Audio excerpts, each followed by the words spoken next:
Ladies and gentlemen, stunning scenes from the Queen Victoria markets in Melbourne, where police were sent in, according to the report, to deal with 1 or 2 coronavirus protesters, but then summarily proceeded to push everyone out of the market. These are scenes literally from dystopic movies like Soylent Green, where the scoops were sent in to push people away as they were trying just to get food for their families. What is going on in Australia?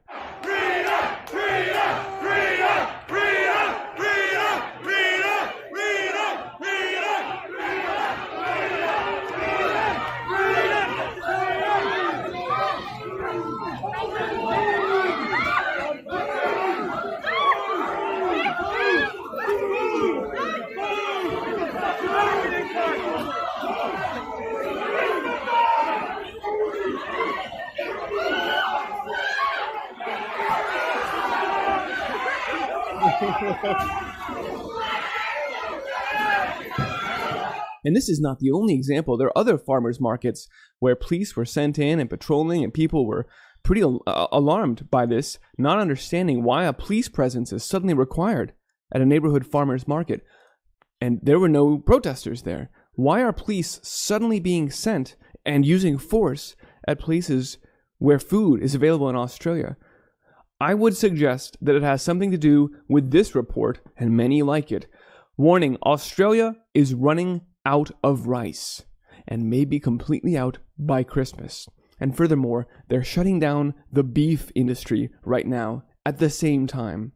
Australia is a bellwether for the rest of the world as we watch our crops devastated by the grand solar minimum and exacerbated by a deliberate destruction of our food supply in order to take total control. Let's talk about that. I'm Christian, and this is the Ice Age Farmer Broadcast. Australia is facing a rice shortage, with growing concerns the country could run out of local supplies before Christmas. Political reporter Olivia Leeming is in Canberra. What's triggered the crisis, Olivia? Well, now, the combination of factors, according to one of Australia's largest rice exporters. It's warned that while there'll still be imported rice products on our supermarket shelves by the end of the year, none of it will be Australian grown. The head of SunRice says the drought and the way that water is allocated to farmers have led to one of the smallest rice crops this year in Australia's history. Earlier this year, the Prime Minister had to ring the President of Vietnam to ensure that Australia could still import rice from an Australian-owned factory over there after it banned rice exports to shore up local supplies. Yes, Australia running out of rice. We may be completely out by Christmas, and that's why the PM was on the phone with Vietnam earlier this year, making sure that even as they announced an export ban because they needed to make sure that Vietnam could feed their own people, so we're going to just stop exporting. Even though we're the #1 producer in the world, we're just going to stop exporting. And this is what we've been expecting as the conditions get worse and worse, as food shortages become more acute. Countries just stop. They just renege on their agreements. They declare force majeure or just don't even do it. Whatever it is, they say, we're not going to export you our food anymore because we got to feed our own people. This is what the UN or the food chain reaction game call pesky protectionist nationalist policies in the face of a global crisis. But it's a natural thing. And so when we see Australia saying, we're totally out of rice, we have nothing, we're now going to depend on imports from Vietnam and from other places. Just like 2 years ago, when there was a drought in Germany, they slid from a net exporter of grains to a net importer. They now depend on the rest of the world to feed them. And more of the world is sliding into this state of dependency on international trade. You know, this is not a sustainable situation. Now, we could have predicted this. In fact, we did talk about this. We could have predicted this problem with Australian rice due to the fact that the water allocations there have been so poorly managed. The government made a policy of putting priority to the most valuable crops, which meant that cotton got water instead of rice.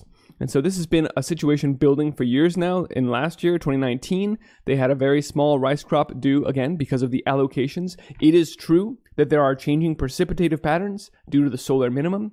And then, again, it's this problem, reaction, famine, where the state intervenes and makes things worse. They're engineering food shortages right now.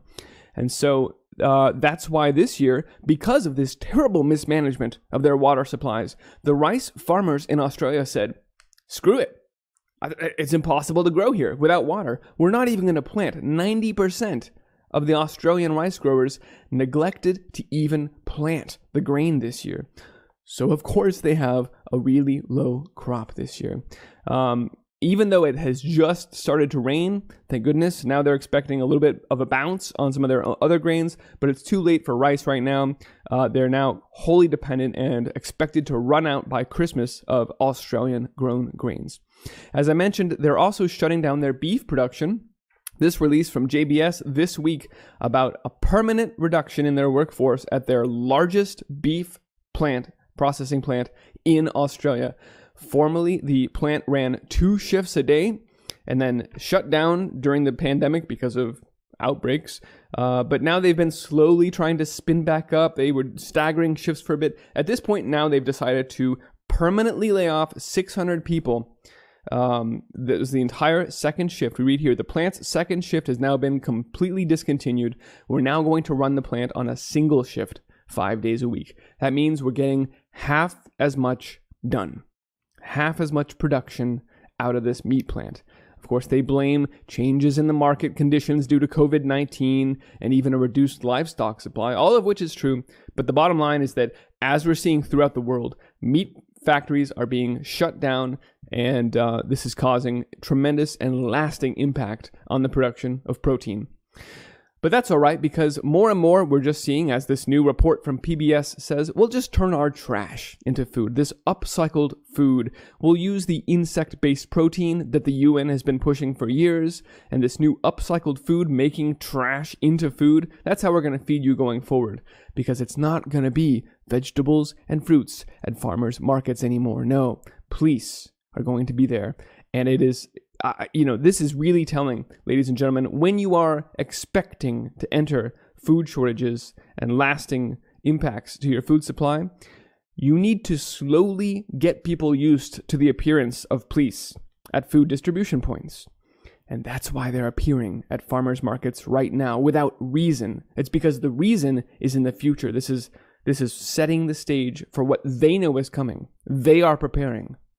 And so too must you. Start growing food today. Start putting it aside, saving seeds, more than anything, telling people around you that this is coming. Because, folks, it's getting ugly rapidly. And Australia offers us a glimpse, weeks, months perhaps, into the future. But everything we're seeing there is rapidly coming here. Police just running over and beating people in the streets, because we need to get these people in line. We need to get them used to the fact that force will be used going forward, particularly at farmers markets and grocery stores.